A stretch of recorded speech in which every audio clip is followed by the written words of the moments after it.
बिस्मिल्लाहिर्रहमानिर्रहीम।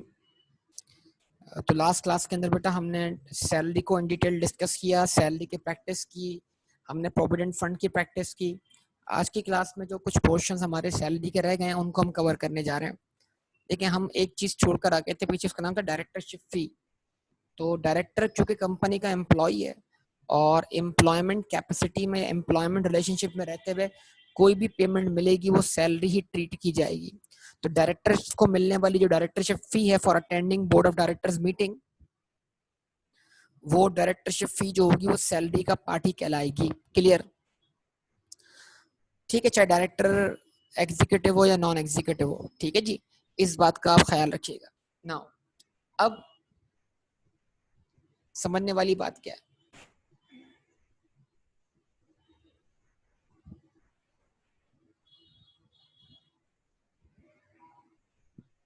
देखिए लिखा हुआ क्या है, डायरेक्टरशिप फी और fee for attending meeting of board of directors is part and parcel of taxable salary and tax is required to be deducted at 20% on the said amount which is adjustable normal tax liability section 149। ठीक है जी, तो यानी कि अब आपको ये बात याद होनी चाहिए कि मैंने आपको विदहोल्डिंग एजेंट का कॉन्सेप्ट दिया हुआ है। यस और नो? क्या मैंने आपको विदहोल्डिंग एजेंट का कॉन्सेप्ट दिया हुआ है?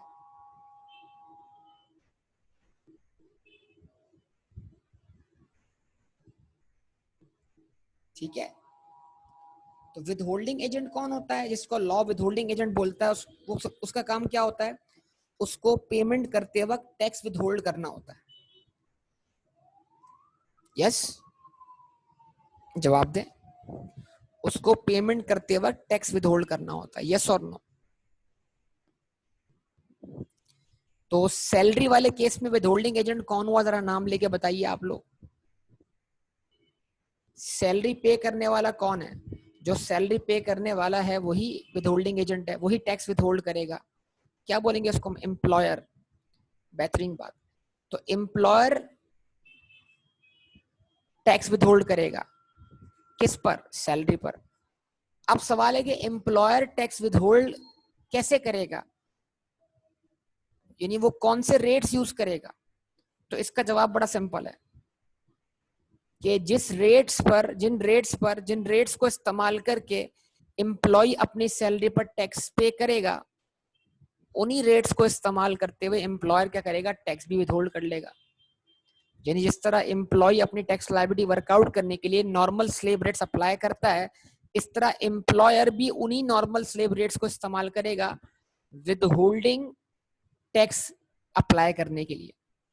इसका मतलब ये हुआ जनाब के टैक्स रेट्स वही हैं, टैक्स पे करने वाले के लिए भी टैक्स रेट वही है और टैक्स विदहोल्ड करने वाले के लिए भी टैक्स रेट वही है। लेकिन क्या ये पॉसिबल है कि विदहोल्डिंग के लिए लॉ ने अलग रेट बना दिए हो और टैक्स पे करने के लिए अलग रेट बना दिए हो? इस बात को हमने समझना है कि भाई तुम विदहोल्डिंग एजेंट हो, तुम्हें टैक्स विदहोल्ड करना है, तो तुम्हारे लिए विदहोल्डिंग पर्पस के लिए रेट अलग है। और जब एम्प्लॉयर टैक्स विदहोल्ड करे तो वो किसी अलग रेट से टैक्स विदहोल्ड करे, लेकिन जब एम्प्लॉय टैक्स पे करे तो वो अपने उन्हीं रेट से टैक्स पे कर दे। तो क्या ये मुमकिन है कि विदहोल्डिंग पर्पस के लिए टैक्स रेट्स अलग हो और जब टैक्स पेयर बतौर हम टैक्स पे करें तो हमारा जो टैक्स रेट है वो अलग हो? तो ये बिल्कुल पॉसिबल है। लेकिन जहां पर विदहोल्डिंग पर्पस के लिए कोई अलग से टैक्स रेट हमें नहीं दिया होगा, वहां पर हम उन्हीं टैक्स रेट्स को यूज करेंगे जो टैक्स पेयर अपनी टैक्स लायबिलिटी वर्कआउट करने के लिए इस्तेमाल करेगा, यानी कि नॉर्मल स्लेब रेट्स। लेकिन अगर किसी सिचुएशन में विदहोल्डिंग पर्पस के लिए अलग टैक्स रेट बता दिया गया है तो फिर वो सेपरेट टैक्स रेट क्या होगा? इस्तेमाल होगा। कुछ मेरी बात समझ में आती है आपको बेटा? जवाब दें, रिस्पॉन्स करें। अच्छा, बड़ी सिंपल सी बात कर रहा हूं मैं। देखें, हाथी के दांत खाने के और हैं और दिखाने के और हैं। ये मुहावरा आपने सुना है? हाथी के दांत खाने के और हैं और दिखाने के और हैं। मतलब हाथी दांत एक तो होते हैं उसके चेहरे पर, दिखाने वाले, एक होता है खाने वाले। तो इस तरीके से टैक्स रेट भी दो किस्म के हो सकते हैं। जो असल टैक्स पे करना है वो टैक्स रेट तो वही अप्लाई करेगा जिसकी टैक्स लायबिलिटी हम वर्कआउट करेंगे, टैक्स पेयर जो होगा, जो पर्सन होगा जिसकी टैक्स कैलकुलेशन परफॉर्म की जा रही होगी। लेकिन अगर मैं विदहोल्डिंग एजेंट हूं तो हो सकता है विदहोल्डिंग पर्पस के लिए लॉ ने मुझे कोई अलग रेट दिया हो, जैसे कि डायरेक्टरशिप फी। डायरेक्टरशिप फी पर जब एम्प्लॉय टैक्स पे करेगा तो एम्प्लॉय अपने नॉर्मल स्लेब रेट को अप्लाई करेगा, लेकिन जब डायरेक्टरशिप फी पर एम्प्लॉयर टैक्स विदहोल्ड करेगा तो वो 20% टैक्स रेट अप्लाई करेगा। तो डायरेक्टरशिप फी पर जो टैक्स रेट एप्लीकेबल है वो कितना है बेटा, कितना है? 20%। और ये 20% सिर्फ विदहोल्डिंग पर्पस के लिए। जब इसी डायरेक्टरशिप फी को सैलरी का पार्ट बनाकर एम्प्लॉय टैक्स देगा तो वो नॉर्मल स्लेब रेट अप्लाई करेगा। यानी अब तक अच्छी तरह सुन लीजिएगा, कंक्लूजन है। वो कंक्लूजन क्या है? डायरेक्टरशिप फी के अलावा, डायरेक्टरशिप फी के अलावा जो बाकी सैलरी है उसके विदहोल्डिंग रेट्स भी वही हैं जो टैक्स पेयर जिन रेट से क्या करेगा, टैक्स पे करेगा, मतलब नॉर्मल स्लेब रेट्स। लेकिन डायरेक्टरशिप फी सैलरी का वो हिस्सा है जिस पर विदहोल्डिंग रेट 20% है, लेकिन जब टैक्स पेयर उसको अपनी सैलरी का पार्ट बना के टैक्स पे करेगा तो वो नॉर्मली टैक्स पे करेगा। ओके बेटा, करेक्ट। तो इसको जरा हम एक इलस्ट्रेशन लेके समझते हैं, लेकिन मुझे उम्मीद है आपको वर्बली बात समझ में आ रही हो। तो ऐसी उम्मीद की जा सकती है आपसे बेटा। अच्छा जी, अब जरा देखिए क्या लिखा हुआ आ रहा है। This amount is not separate block of income. जो टैक्स पे कर रहा है उसके लिए सेपरेट ब्लॉक ऑफ इनकम नहीं है, उसके लिए नॉर्मल इनकम है। वो इस पर टैक्स पे करे अपनी नॉर्मल इनकम के साथ। This amount is taxable under the normal tax structure and therefore required to be included in taxable salary. जब एम्प्लॉय टैक्स पे कर रहा है तो वो उसको सैलरी में ही रहने दे, ठीक है, वो इस पर नॉर्मली टैक्स वर्कआउट करे। ये 20% टैक्स रेट इस केस में एम्प्लॉय के लिए नहीं है, ये विदहोल्डिंग एजेंट के लिए। If a director is not a working director or employee, even then the said amount shall be treated as salary। चाहे वो डायरेक्टर विजिटिंग पे क्यों ना हो, वहां पर सिर्फ मीटिंग अटेंड करने क्यों ना आता हो, तब भी वो सैलरी के एड में ही टैक्स होगा। उसके बाद tax deducted at 20% on this amount is adjustable against normal tax liability and the same provisions are applicable if the payment is made to any non-resident director। यानी जब आप पेमेंट कर रहे हैं सैलरी की और उसमें आप डायरेक्टरशिप फी पे कर रहे हैं तो आप टैक्स विदहोल्ड करें 20% से। लेकिन जब जो बंदा जिसको ये सैलरी मिलेगी, डायरेक्टरशिप फी मिलेगी, वो उस पर टैक्स वर्कआउट करेगा अपने नॉर्मल स्लेब रेट से। तो जरा आइए इस बात को हम समझते हैं एम्प्लॉयर पर्सपेक्टिव से भी और एम्प्लॉय पर्सपेक्टिव से भी। दोनों पर्सपेक्टिव हम सामने रखते हैं आप।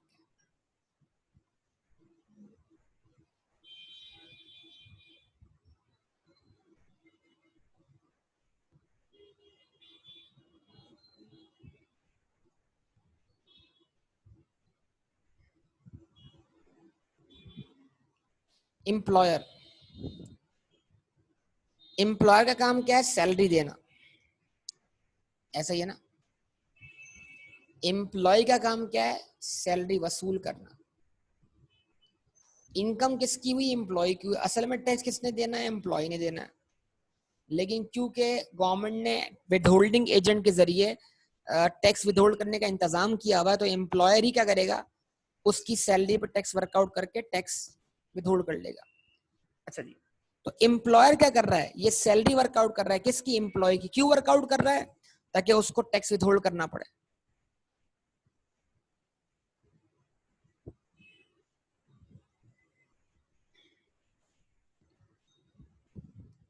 ठीक है जी।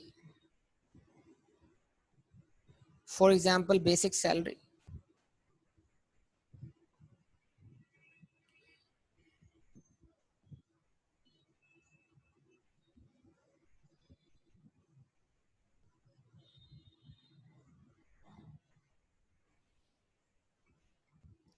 150,000 मल्टीप्लाई बाय 12 कितना हो जाएगा बेटा? 1,800,000। ऐसा ही है? जवाब दें।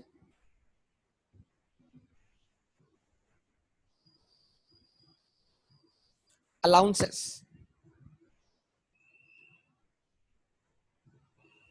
30,000 मल्टीप्लाइड बाय 12 कितना हो जाएगा बेटा? अलाउंसेस 30,000 मल्टीप्लाई बाय 12 बताइए। 3,60,000।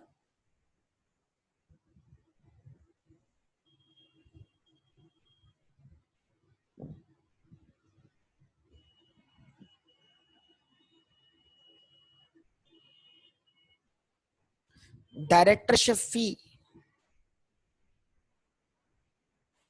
फॉर एग्जाम्पल मिली है इसको,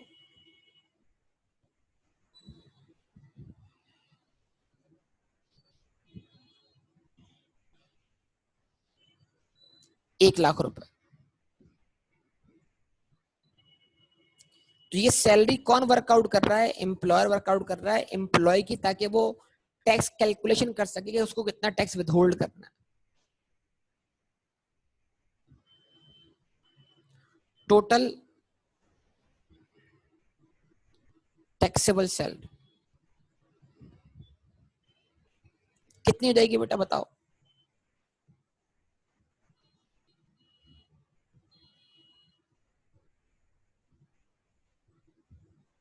भाई बोल दो बराए मेहरबानी। 2,260,000। ये कौन वर्कआउट कर रहा है? एम्प्लॉयर वर्कआउट कर रहा है। किसकी वर्कआउट कर रहा है? एम्प्लॉय की, ताकि वो क्या कर सके? टैक्स विथहोल्ड कर सके। तो एम्प्लॉयर एम्प्लॉय की सैलरी पर टैक्स वर्कआउट करेगा उन्हीं रेट्स को इस्तेमाल करके, जिन रेट्स को इस्तेमाल करके एम्प्लॉय ने क्या करना है? टैक्स पे करना है। सही? जवाब दें। लेकिन जो डायरेक्टरशिप फी है ना, वो एम्प्लॉयर के विदहोल्डिंग एजेंट होने की बिना पर सेपरेट ब्लॉक है। मतलब विदहोल्डिंग एजेंट होने की बिना पर ₹1,00,000 के ऊपर जो टैक्स रेट लगाना है वो अलग लगाना है। कितना लगाना है? 20%। तो क्या करेगा एम्प्लॉयर? क्या करेगा? इसमें से लेस कर देगा। क्या लेस कर देगा भाई?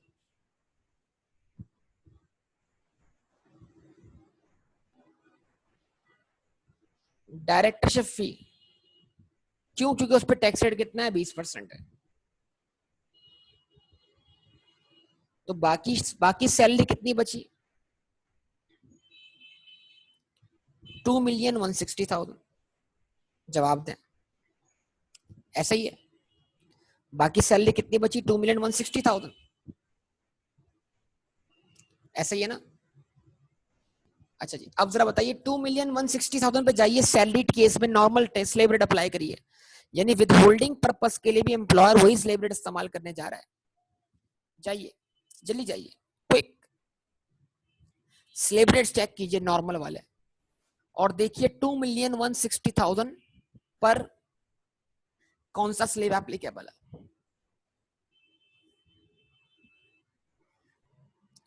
2,160,000 पर कौन सा स्लेव रेट एप्लीकेबल?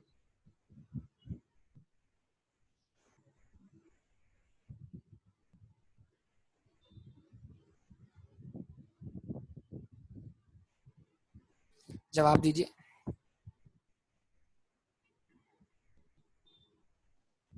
बेटा लिमिट तो बताओ ना, limit. Tax on rupees, what limit? Tax on rupees 1,800,000 था। बोलो ना फिर यार, आप सब लोग क्या कर रहे हो?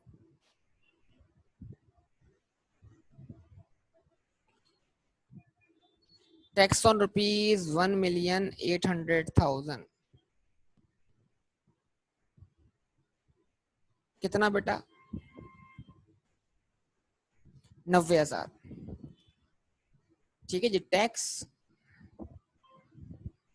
On rupees 360,000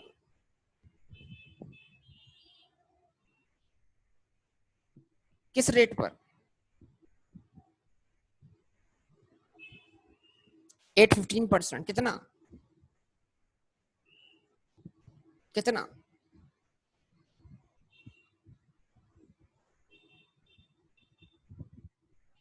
54,000 total.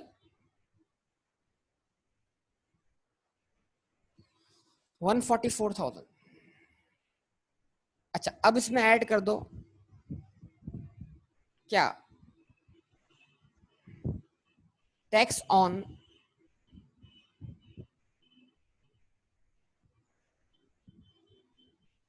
Directorship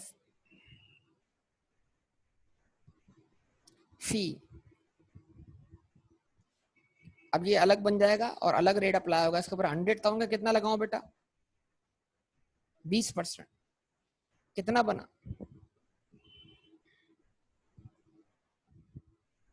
20,000। Total कितना हो गया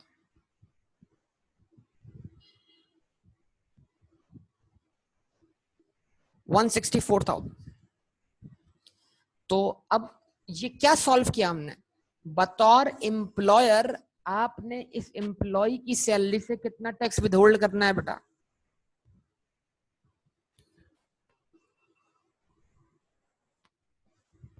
टोटल कितना विदहोल्ड करना है, जवाब दीजिए 164,000। ये कैलकुलेशन एम्प्लॉयर ने की है ताकि वो विदहोल्डिंग परफॉर्म कर सके, समझे बात को। अब जब साल पूरा हो जाएगा, टैक्स ईयर एंड हो जाएगा, तो एक कैलकुलेशन किसने परफॉर्म करनी है, एम्प्लॉय ने, जो अपना टैक्स रिटर्न फाइल करेगा, जो एफबीआर को अपनी इनकम की मालूमात देगा और वो अपनी टैक्स लायबिलिटी वर्कआउट करेगा। असल में इनकम किसकी है, एम्प्लॉय की है ना। तो टैक्स रिटर्न असल में किसने फाइल करना है एक्चुअली, रिटर्न मतलब वो डॉक्यूमेंट जिसमें आप अपनी इनकम की सारी मालूमात फराम करेंगे किसको, टैक्स डिपार्टमेंट को। ये असल में किसने फाइल करना है, एम्प्लॉय ने करना है उसकी इनकम। तो बात ये कि जब एम्प्लॉय इस इनकम पर टैक्स वर्कआउट करेगा तो कैसे करेगा, वो सब कुछ नॉर्मली करेगा।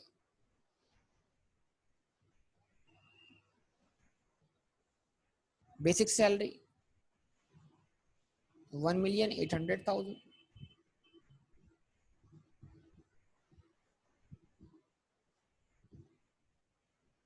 अलाउंसेस 360,000,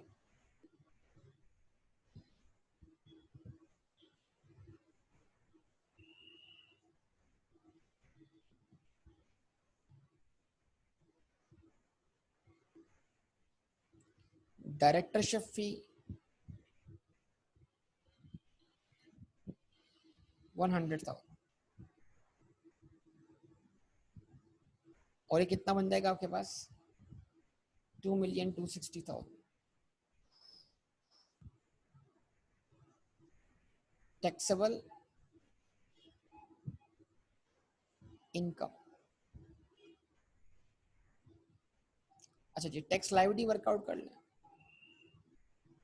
टैक्स ऑन रुपीज 1,800,000, कितना, 90,000।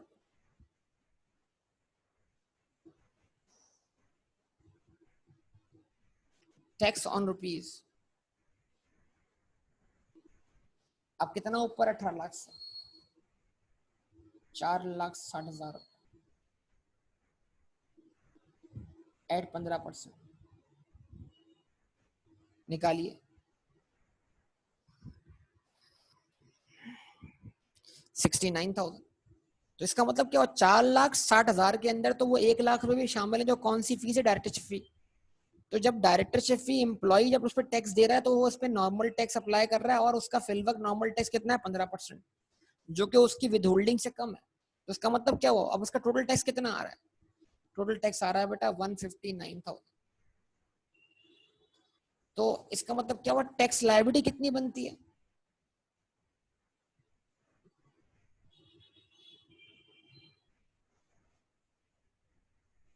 कि आप पर, आपकी इनकम पर साल भर में कितना टैक्स ड्यू हुआ, 159,000। लेकिन क्योंकि ये टैक्स आप ऑलरेडी पे करके आ चुके, तो आप क्या करो, उसमें से लेस करवाओ, टैक्स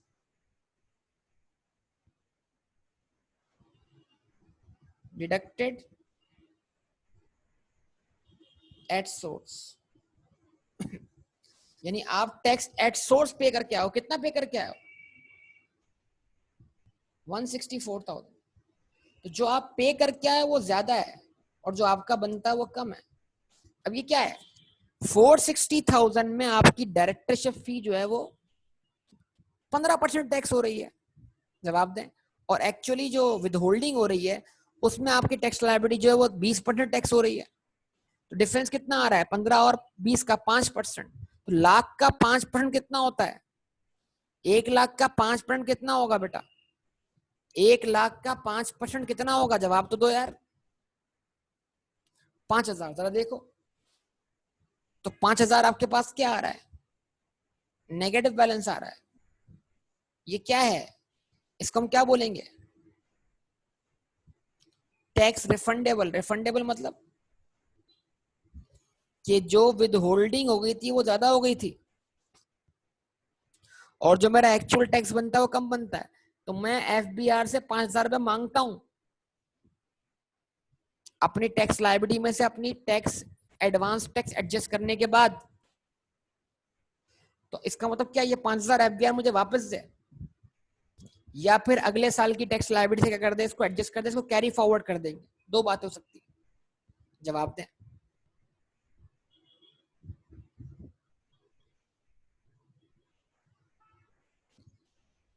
ये आपके सामने है बेटा। तो क्या ये आपको समझ में आया? हाथी के दांत खाने के और है और दिखाने का और है का मतलब क्या है? डायरेक्टरशिप फी पर विद होल्डिंग रेट 20% है, लेकिन जब एम्प्लॉय उस डायरेक्टरशिप फी पे टैक्स पे करेगा तो वो नॉर्मली पे करेगा। और नॉर्मली डायरेक्टरशिप फी जो है वो 20% से ज्यादा रेट पे भी टैक्स हो सकती है अगर वो हायर स्लेब रेट में फॉल करे। और नॉर्मली डायरेक्टरशिप फी जो है वो 20% से कम रेट में फॉल कर सकती है।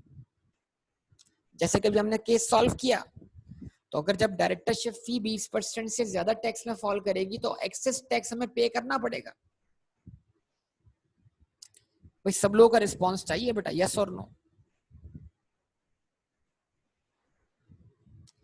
तो ये आपके सामने हमने डायरेक्टरशिप वाला मसला क्या कर दिया, हल कर दिया। आप बताइए अब इसमें कोई प्रॉब्लम हो तो। हाँ भाई, कल के क्वेश्चन का क्या हुआ? कल वाले क्वेश्चन जो पेंडिंग में था हमारा, उसका क्या हुआ?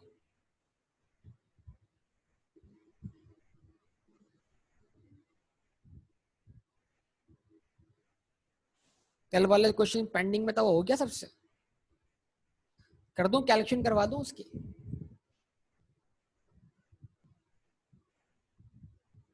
चले आ जाइए।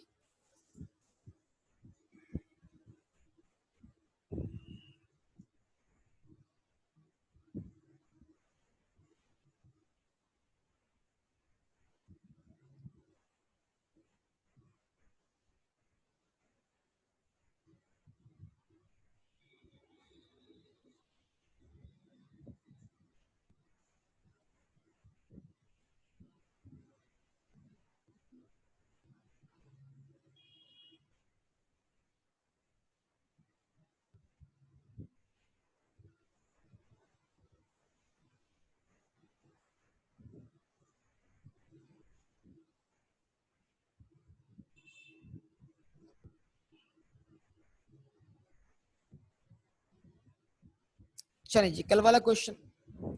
तो कौन कौन से रिबेट लेस करने थे बेटा, बताइए जरा। रिबेट ऑन डोनेशन था।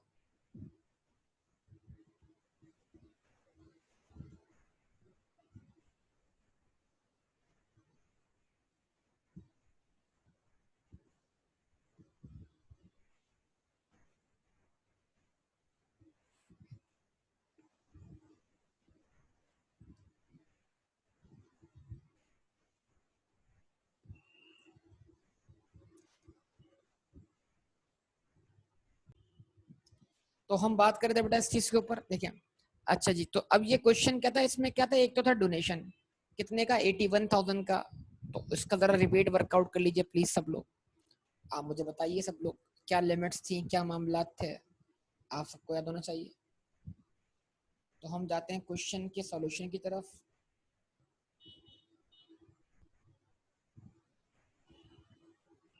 और हम लिखा बेटा ये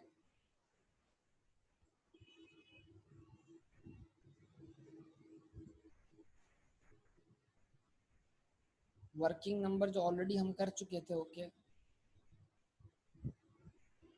तो अगर यहाँ पे नोट नंबर हम लिख दें कि भाई इस पे भी नोट हम डाल रहे हैं।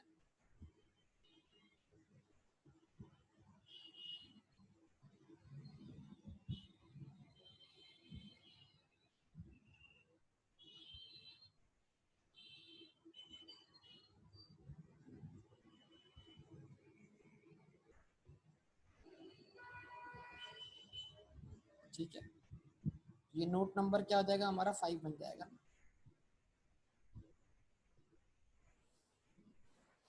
ठीक है जी। तो अगर मैं अगले पेज पे जाता हूँ तो मुझे 1 2 3 4 सारे नोट्स बनाने हैं, ये एक्सप्लेनेशन देनी है मुझे इस चीज की एग्जामिनेशन के अंदर।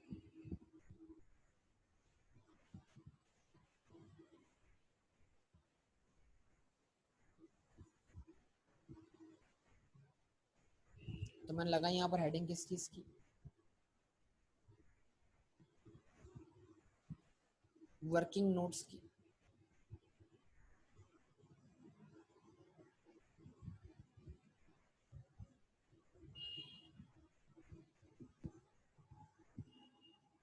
Note number 1,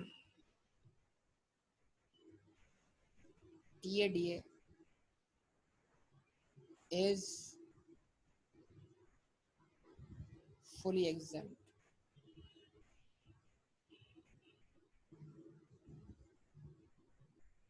number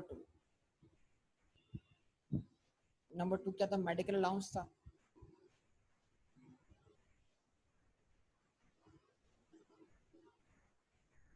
medical allowance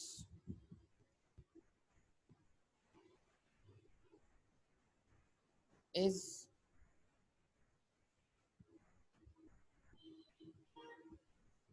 exempt up to 10% of basic salary.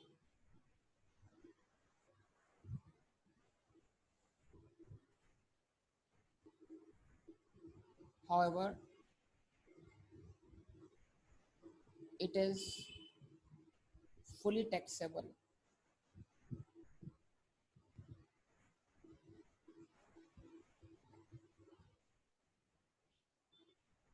if given along with medical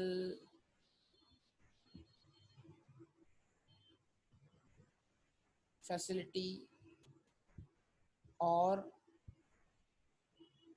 reimbursement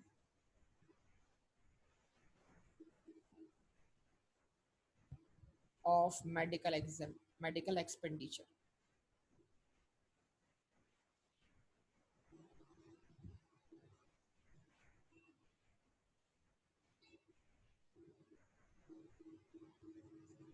ठीक है जी, ओके, ये हो गया।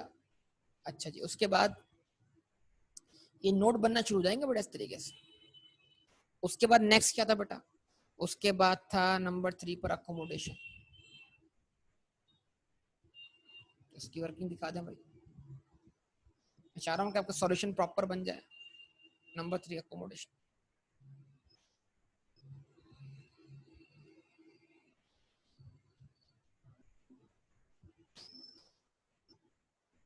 अकोमोडेशन में हमारे पास कितने ऑप्शन थे, 3 ऑप्शन थे ना। Number 1 fair market rent,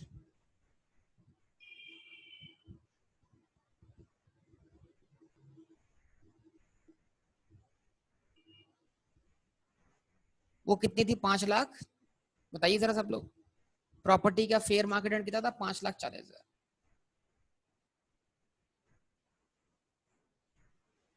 number 2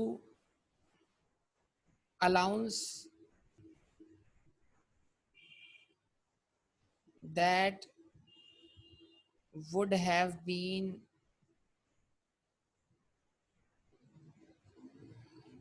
paid by employer।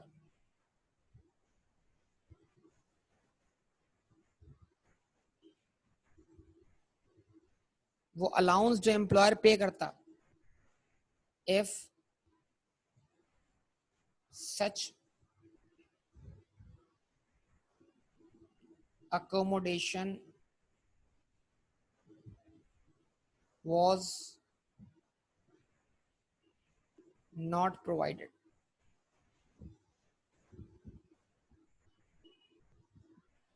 ठीक है जी, वो कितना था, 40% था। तो बेसिक सैलरी का 40% निकालिए जरा। नहीं बेटा 45% तो value taken for this purpose shall not be less than ना। क्वेश्चन क्या बोल रहा है, पहले 40% तो निकालो यार। 40% बेसिक सैलरी का 40%, अल्लाह के बंदो। क्वेश्चन बोल रहा है ना, क्वेश्चन तो पढ़ो। क्वेश्चन बोल रहा है अगर अकोमोडेशन नाम भेजी तो तुम्हें 40% अलाउंस मिलता, पहले 40% तो निकालो। जो बोल रहा हूँ उसको उस पर अमल करो यार। बेसिक सैलरी का 40% यार, बेसिक सैलरी का यही है 40%, 576,000।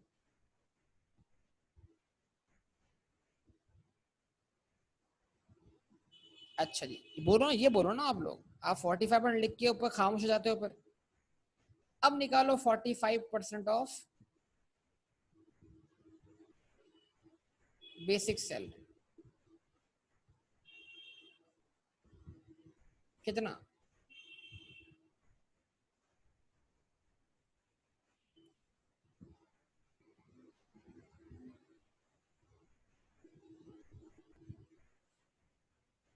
तो क्या कर दिया आपने, हायर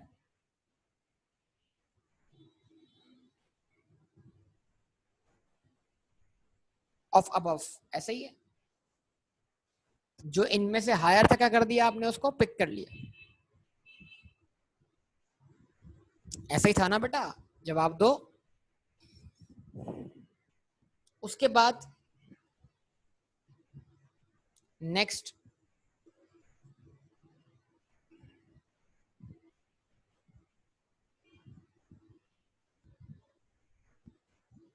ठीक है, नेक्स्ट क्या है हमारे पास, नंबर 4 था।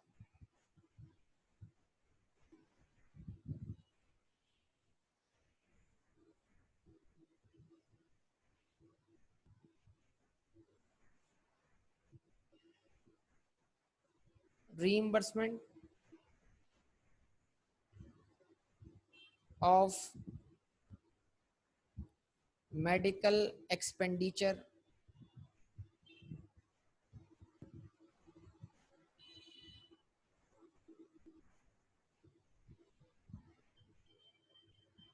in accordance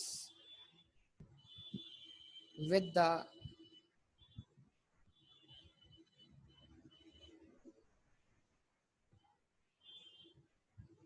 terms of employment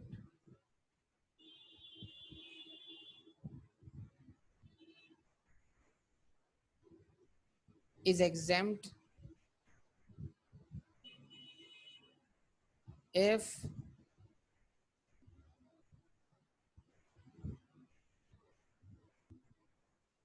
employers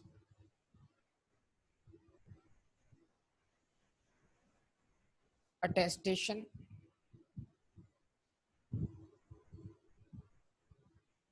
and NTN of medical practitioner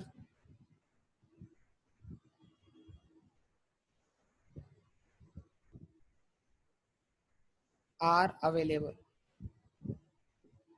ठीक है जी। अच्छा, अब नंबर 5 क्या बनेगा बेटा, rebate on donation.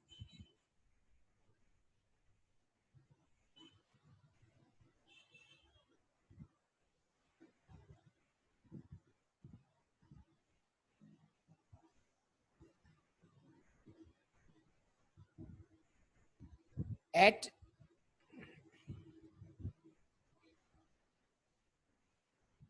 Average rate of tax on the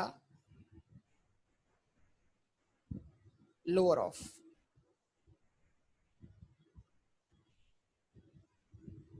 actual amount of donation। कितना है बोलो, डोनेशन का एक्चुअल अमाउंट कितना है बोलो, 81,000।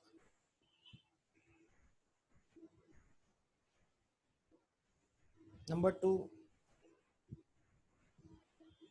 30% ऑफ टैक्सेबल इनकम,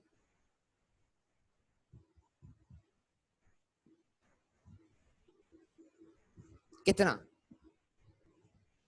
सैलरी का सम कितना आया था उसका निकाल लो 30%।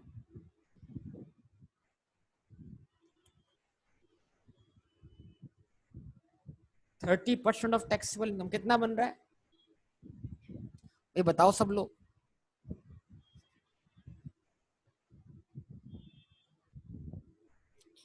भाई बोलिए सब लोग। 30% ऑफ टैक्सेबल इनकम कितना बन रहा है? यही बन रहा है 942,750।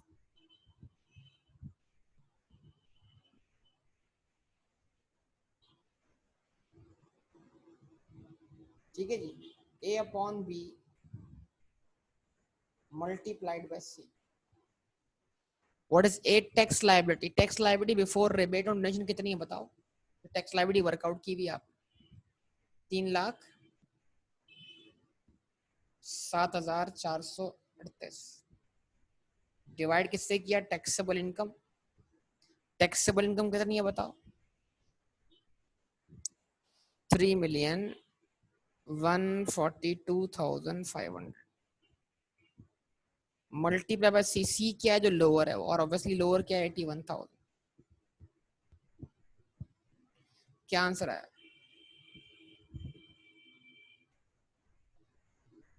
7,294। ठीक है जी, आंसर है।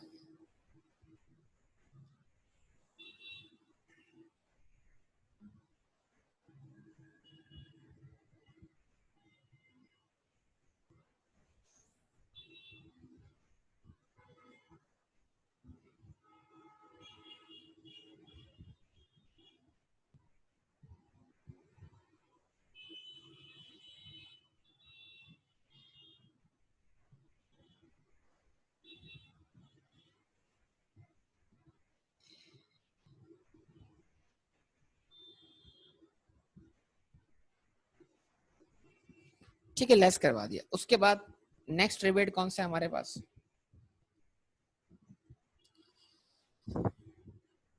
उसने परचेज किए हैं प्राइवेट कंपनी के भी शेयर्स और पब्लिक कंपनी के भी शेयर्स, लिस्टेड कंपनी के शेयर्स। बताओ ओरिजिनल लॉटरी, तो लिस्टेड कंपनी के शेयर्स पर वो रिबेट के लिए क्या हो गया? एलिजिबल हो गया।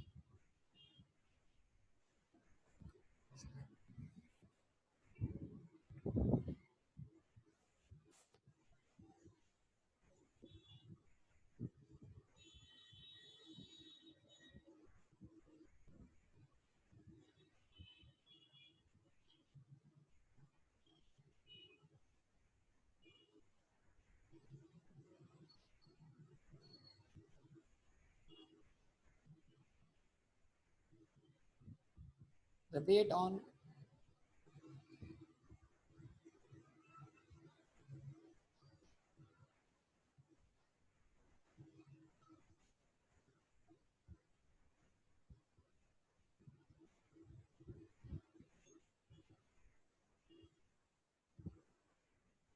इन्वेस्टमेंट इन शेयर्स।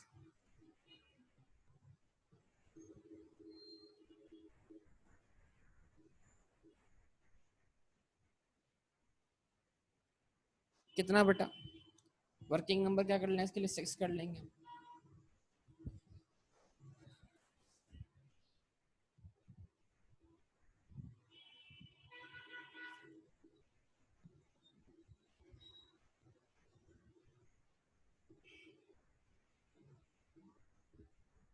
ठीक है जी। At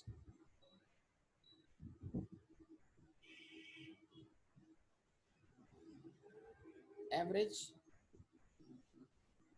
rate of tax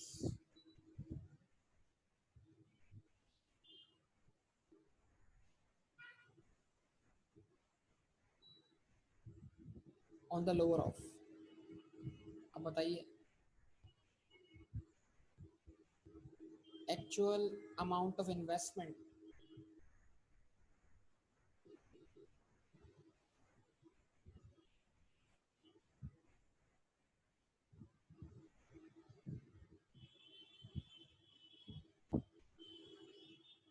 rupees 261,000।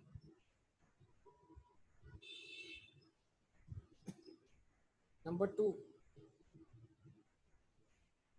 Limit, monetary limit बताइए, लिमिट ₹2 मिलियन।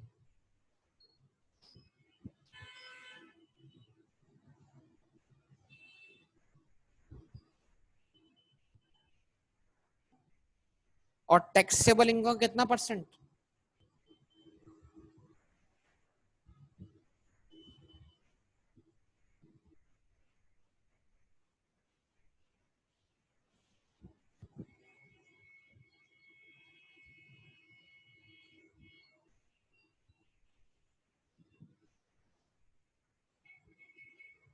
कितना बना?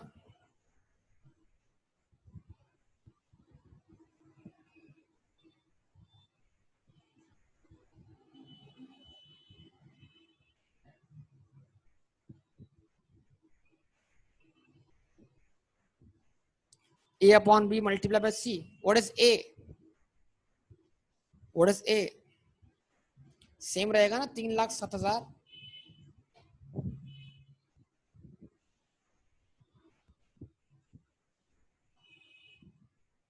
438 डिवाइडेड बाय 3,142,500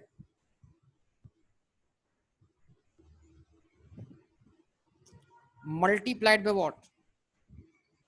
सी क्या है? लोअर है, lower amount. Which one is lower? 261,000।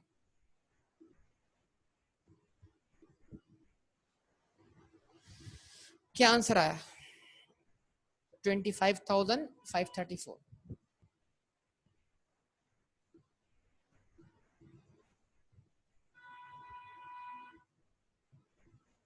साथ साथ क्या कर लें, उसको भी वर्कआउट कर लें भाई। Rebate on approve pension fund contribution to APF eight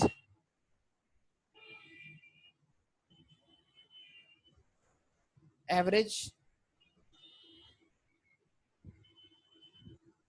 rate of tax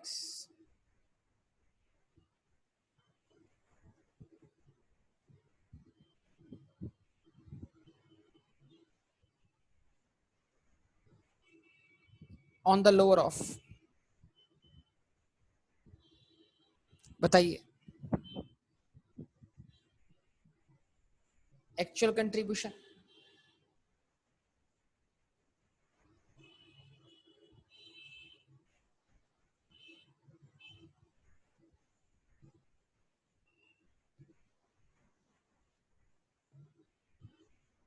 rupees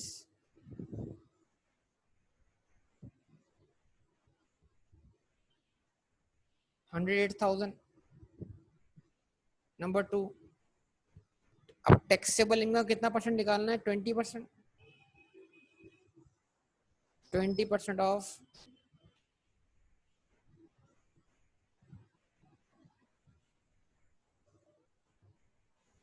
taxable income कितना?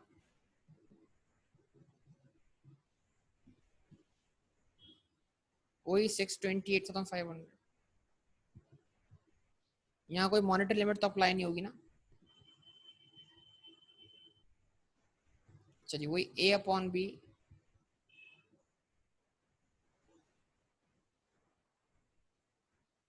Multiply by C. What is A? Tax liability, वही आएगी।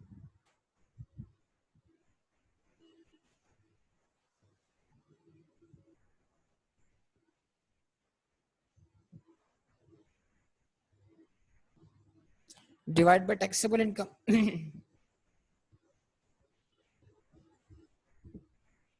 3,142,500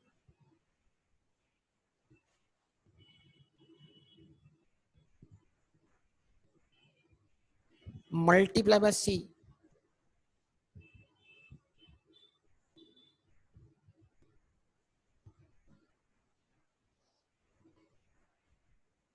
क्या आंसर आ रहा है? 10,566। ऊपर वाला आंसर दोबारा टाइप कर दे, नीचे 25,534। दो रिबेट्स लेके जाना है तो टाइप कीजिएगा सब, एक एक बंदा टाइप कर दे कोई भी 25,534।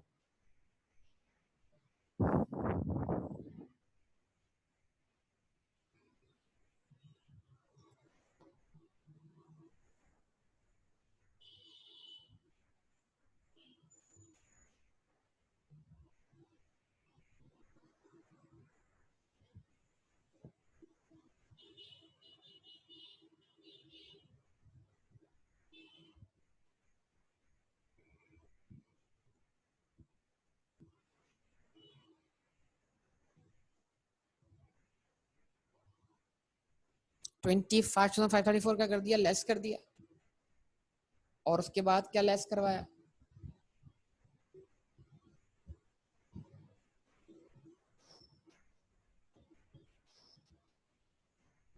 रिबेट ऑन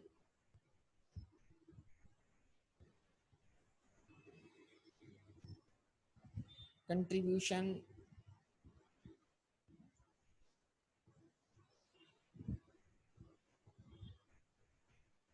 टू एपीएफ,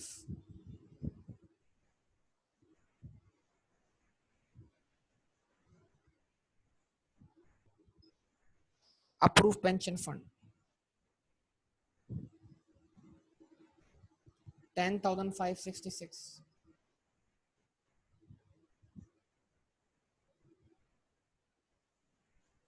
हाँ भाई, टैक्स लायबिलिटी कितनी आई?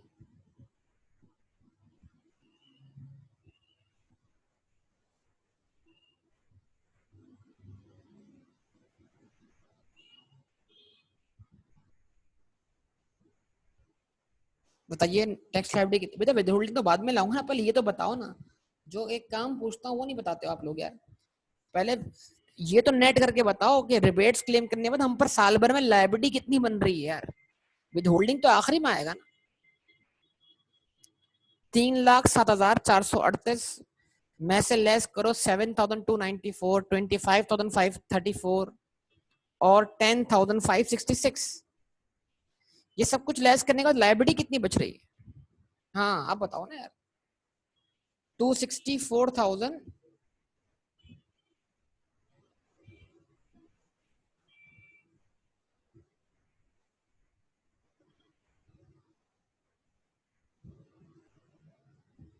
44।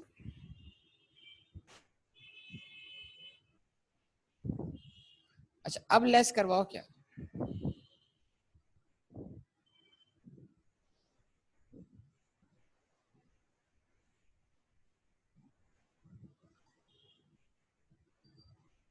Tax deducted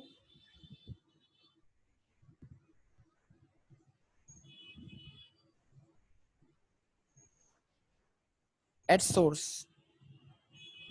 263,414 correct answer.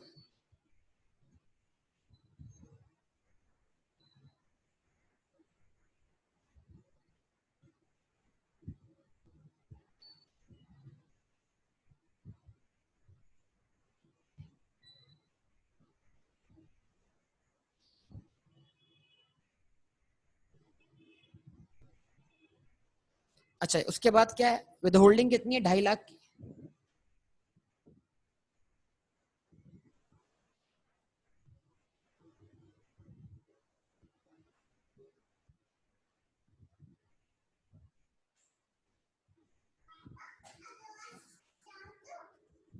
With holding तो टैक्स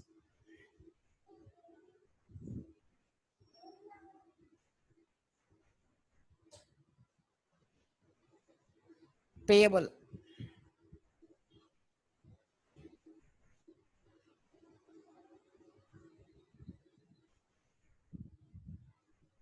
विद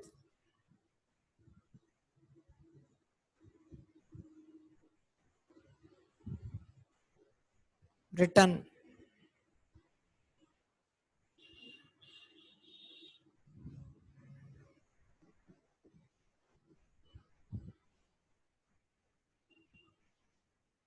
कितना? 13,000।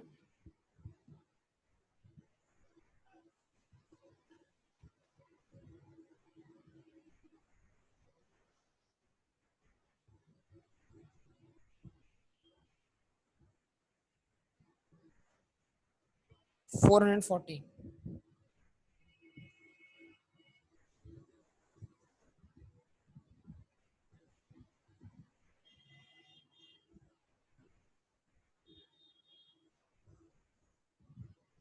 $7,924 है डोनेशन।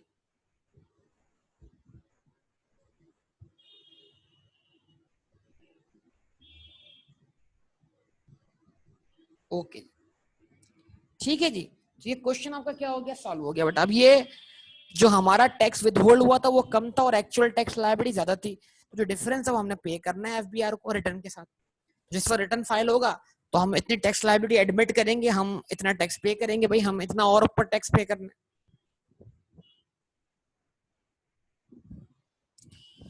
ठीक है जी, तो ये क्वेश्चन भी कंप्लीट हो गया बेटा आपका। अब इसमें कोई परेशानी हो तो बोलिए।